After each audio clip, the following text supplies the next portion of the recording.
vesolju, v veliki spiralni galaksiji, skrito med milijardami zvezd, obstaja majhna rumena zvezda, poimenovana Sonce. V sistemu svetov, ki krožijo okrog njega, poznamo 8 planetov, 5 pritlikavih planetov, več kot 210 lun ter milijarde asteroidov in kometov. Tu je mesto, kjer je majhen moder planet, najbolj poseben v vesolju, kjer najdemo rdeči planet z ogromnimi kanjoni in najvišjimi gorami. Tukaj je ogromen planet z viharji in 79 lunami. Tu najdemo svet neizmerne lepote in peklenski planet, kjer prevladujejo visoke temperature ter oblaki žveplene kisline. Tu najdemo območje ledu, svetove čudovitih barv ter življenja. Gremo na raziskovanje Osončja. Sonce je Zemlji najbližja zvezda in je od nas oddaljeno okoli 150 milijonov kilometrov, kar je tudi mera za astronomsko enoto. Starost Sonca se ocenjuje na okoli 4,8 milijarde let in je sedaj že v zgodnjih srednjih letih. Sonce sveti zelo stabilno, brez večjih temperaturnih nihanj, kar je zelo dobro za nastanek in razvoj življenja na Zemlji. Včasih na Soncu lahko opazujemo Sončeve pege, ki so le malo hladnejše od površin. Velikokrat na njem opazujemo ogromne izbruhe, ki se širijo na tisoče kilometrov v višini. Sonce je orjaška krogla izjemno vroče plazme in ima premer 1.392.000 kilometrov. Vanjo bi lahko postavili 1,3 milijona Zemlj. Temperatura jedra znaša 15 milijonov stopinj. Na njegovi površini pa izmerimo temperaturo okoli 5700 stopinj. V jedrski peči se vsako sekundo 6 milijonov ton vodikovih jeder pretvori s pomočjo fuzije v helijeva jedra. Produkt tega zlivanja atomov so fotoni, nevtrini in ogromna temperatura, ki prehajajo do površja in naprej v vesolje. Po 58 milijonih kilometrov potovanja od Sonca pridemo do planeta Merkur. Je najmanjši planet našega Osončja in hkrati tudi najbližji planet Soncu. Neznatna atmosfera mu ne daje nobene zaščite, zato se površinska temperatura na osončeni strani dvigne do 427 stopinj Celzija. Na nočni strani pa pade do -176 stopinj. Tako je Merkur planet z največjimi temperaturnimi spremembami. Merkurjevo površje je podobno Luninemu, je temno, prašnato in posejano s kraterji. Premer planeta je 4875 km in nima lun. Dan na Merkurju traja 59 zemeljskih dni, leto pa 88 dni. Le streljaje naprej in naletimo na Venero. 108 milijonov kilometrov oddaljena od Sonca je druga v vrsti planetov. Po sestavi je skoraj enaka Zemlji, ima pa zelo debelo in neprijazno ozračje, sestavljeno predvsem iz ogljikovega dioksida. Zaradi učinka tople grede je Venera najbolj vroča izmed vseh planetov v Osončju, saj se temperatura na površju dvigne do 480 stopinj Celzija. Pokrajina na Veneri je ognjeniškega izvora in se obnovi vsakih 100 milijonov let. Venerin dan je daljši od njenega leta, saj traja 243 dni. Za pot okoli Sonca pa potrebuje 224 dni. Zemlja je po oddaljenosti tretji planet od Sonca. Nastala je pred približno 4,5 milijardami let. Izmed 4 kamnitih planetov našega Osončja je največji. Njene edinstvene lastnosti so s tekočo vodo bogato površje, ozračje z obilico kisika in prisotnost velikega števila živih bitij. Površje Zemlje se nenehoma spreminja zaradi tektonike in erozije. Od Sonca je oddaljeno okoli 150 milijonov kilometrov. Okrog lastne osi se zavrti v približno 24 urah in za obhod okoli Sonca potrebuje okoli 365 dni. Povprečna hitrost gibanja Zemlje okrog Sonca je 108.000 km/h. Ima tudi en naravni satelit, Luno, ki je 5. največja luna v našem Osončju. Mars je 4. planet, ki se giblje okrog Sonca. Zaradi značilne barve ga imenujemo rdeči planet. Med njegovimi številnimi površinskimi značilnostmi so globoki kanjoni in najvišji ognjeniki v Osončju. Mars je bil pred milijardami let vodnat planet, sedaj pa je preostala voda zmrznjena pod prašnim površjem. Obstaja velika verjetnost, da so na Marsu živeli ali pa morda še živijo oblike življenja. Ukolikor obstajajo, jih bomo našli pod površino tega planeta. Na to nakazujejo oblaki metana, ki se vsake toliko časa pojavijo v ozračju planeta. Od Sonca je oddaljen 227 milijonov kilometrov. Temperature se gibljajo med minus 125 do plus 22 stopinj Celzija. Dan na Marsu traja le malce več kot na Zemlji, leto pa 687 dni. Med Marsom in Jupitrom se nahaja obsežno območje asteroidnega pasu. Asteroidi ali planetoidi so majhna kamnita telesa, ki se jim ob formiranju Osončja ni uspelo združiti v večje telo. Največ jih najdemo v asteroidnem pasu med Marsom in Jupitrom. Seveda pa asteroide najdemo tudi na drugih krožnicah okoli Sonca. Nekatere krožnice sekajo tudi orbite planeta, tudi Zemlje. Doslej je bilo najdenih več kot 375 tisoč asteroidov. V tem pasu je verjetno več kot milijardo drobnih kosov kamnin. Vsak najditelj novega asteroida lahko le tega poimenuje. Zato je kar nekaj asteroidov nosi tudi slovenska imena.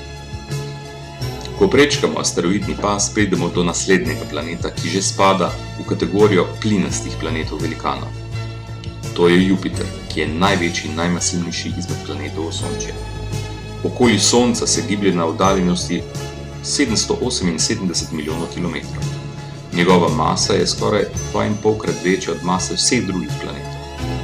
Vam bi lahko postavili kar 1322 naših Zemlj. Temperatura na vrhu njegovih oblakov znaša minus 110 stopinj Celzija.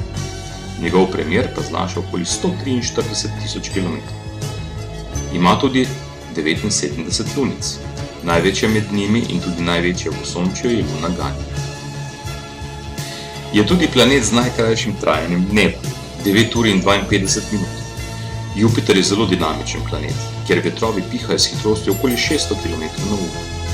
V njegovi rdeči pegi, ogromnem viharnem vrtincu, ki ga opazujemo že več kot 300 let, pa vetrovi dosegajo 1300 km/h. Milijardo in 427 milijonov kilometrov od Sonca kroži planet Saturn. Saturn je drugi največji planet in 6. od Sonca. Je najbolj oddaljen planet, ki ga lahko še vidimo s prostimi očmi.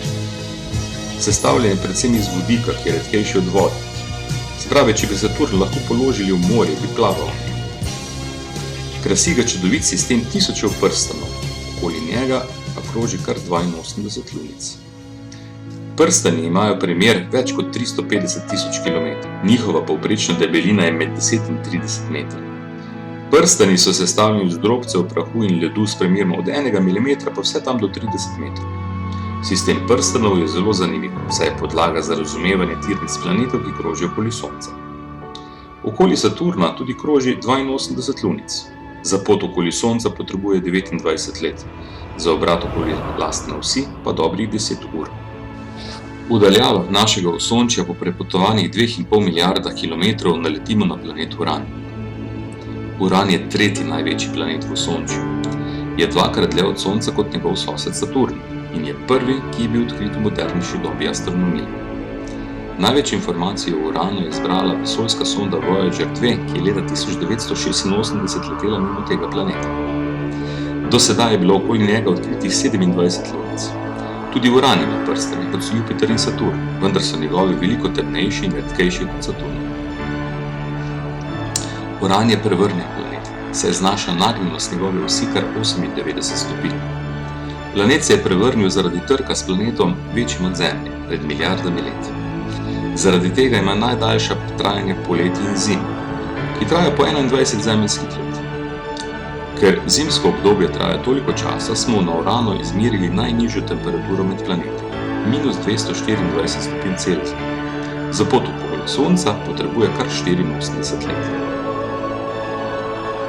Neptun okoli Sonca kroži na oddaljenosti 4,5 milijarde kilometrov.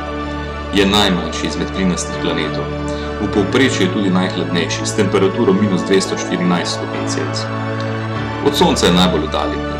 Astronomi so ga odkrili šele leta 1846.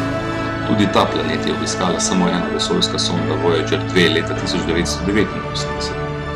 Ugotovili smo, da je izredno vetrov, saj vetrovi dosegajo hitrosti med 700 in 2500 km/h. Tudi Neptun ima prstane in do sedaj je bilo odkritih 13 njegovih lunic. Tako kot Uran je Neptun sestavljen iz goste vodikove atmosfere s primesmi helija in metana. Verjetno, da je pod atmosfero plašč sestavljen iz vode, metana in amonijaka. V sredici pa je verjetno majhno kamnito jedro s primesmi ledu. Kaj pa bi našli za Neptun? Daleč za Neptunom bi spet prišli do območja posutega z asteroidi, ki smo ga poimenovali Kuiperjev pas. V tem delu Osončja je bil leta 1930 najden Pluton, katerega so proglasili za 9. planet. Takrat astronomi še niso poznali razmer v zunanjih predelih Osončja. Sredi 90. let prejšnjega stoletja pa so začeli odkrivati številna večja telesa in potrdili, da Pluton kroži v roju Kuiperjevega pasu. V tem pasu so sedaj poleg Plutona še Erida, Sedna in Makemake. Cerera pa je pritlikavi planet v območju asteroidnega pasu med Marsom in Jupitrom. V Kuiperjevem pasu se verjetno skriva še vsaj 100 takšnih malih, a zelo zanimivih svetov. Večina planetov našega Osončja ima lune. Večina lun je verjetno nastala iz istega planetarnega oblaka plinov in drobcev v času, ko so nastajali planeti našega Osončja. Nekatere lune pa so planeti pridobili kasneje z gravitacijskim privlakom, ko so manjše objekte pritegnili v krožne orbite okoli matičnih planetov. Zelo verjetno pa je naša luna nastala v kataklizmičnem trčenju našega planeta z manjšim protoplanetom pred 4,5 milijardami let. V tem trku se je naš planet nagnil in takrat imamo letne čase. Luna je upočasnila hitrost vrtenja Zemlje in uravnotežila njen nagib. Vkolikor naš planet ne bi imel lune, bi bil povsem drugačen. To bi bil svet, kjer bi dan trajal okoli 8 ur, z izjemno močnimi vetrovi, ki bi vsakodnevno dosegali hitrosti preko 300 km/h. Naša luna je tako za nas izredno pomembna. Je tudi 5. največja luna v Osončju. Le Jupiterove lune Ganimed, Kalisto in Io ter Saturnova luna Titan so večje od njih. Vsake toliko časa pa nas obiščejo kometi. To so posebni objekti našega Osončja. Kometna jedra so ogromne kepe ledu, prahu, plinov ter organskih snovi. Okoli Sonca se gibljajo po izredno sploščenih elipsah. Ko se kometno jedro približa Soncu, zaradi toplote led začne prehajati takoj v plin. Temu pravimo sublimacija, ob kateri se okoli jedra oblikuje kometova glava ali koma ter rep. Ta je zaradi vplivov Sončevega vetra vedno obrnjen proč od Sonca. Osončje je naše kozmično dvorišče, posejano z izredno zanimivimi svetovi. Kje pa je njegova meja? Gravitacijski vpliv Sonca sega približno svetlobno leto in pol daleč. Do tukaj verjetno sega tudi ogromen oblak kometnih jeder, ki smo ga poimenovali Oortov oblak. Od tu prihajajo kometi, ki imajo obhodno dobo nekaj stoletij. V današnjem času smo s pomočjo vesoljskih sond začeli šele spoznavati skrivnostne svetove kozmičnega dvorišča. V naslednjih desetletjih in stoletjih pa bo človeštvo do konca raziskalo naše Osončje in naposled doseglo tudi druge zvezde.